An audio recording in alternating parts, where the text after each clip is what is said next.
Treasure Island. My name is Jim Hawkins.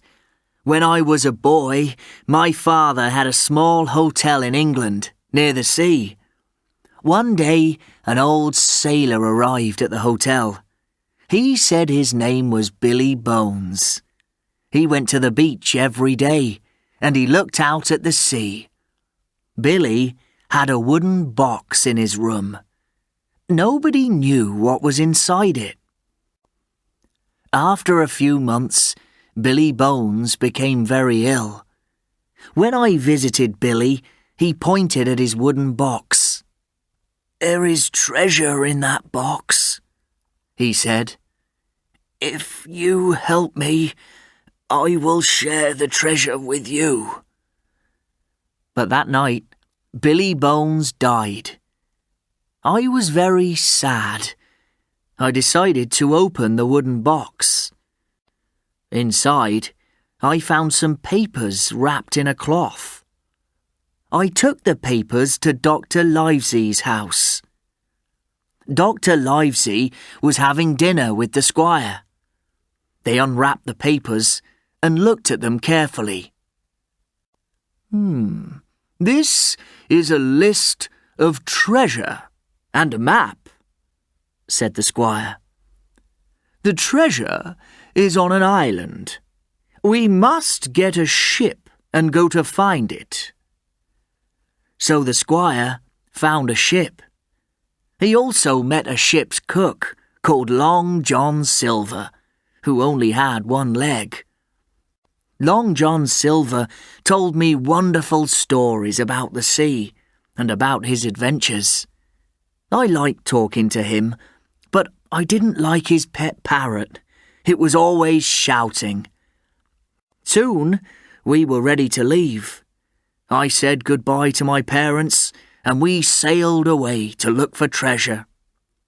One day, I was tired and hungry. I wanted to rest for a few minutes, but I soon fell asleep.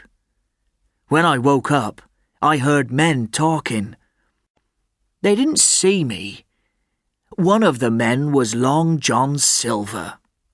"When we find the treasure and get it onto the ship, we'll steal the ship from Jim and his friends," he said. The other men agreed. "We'll leave Jim and his men on the island, and we'll all be rich," they said. Suddenly, there was a shout. We were near Treasure Island. I found Dr. Livesey and the squire, and I told them about Long John Silver's terrible plan. When we arrived at Treasure Island, we all left the ship and went to explore the island. We found a wooden house, and we stayed there for the night. When I woke up the next morning, my friends were gone.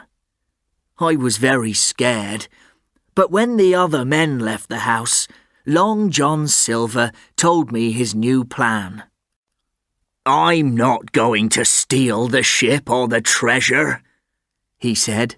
"I'm going to help you and your friends. But the other men think I am going to share the treasure with them. We mustn't tell them our secret." That afternoon, we went to look for the treasure. But when we found the right place, we saw a large hole in the ground. The treasure was gone.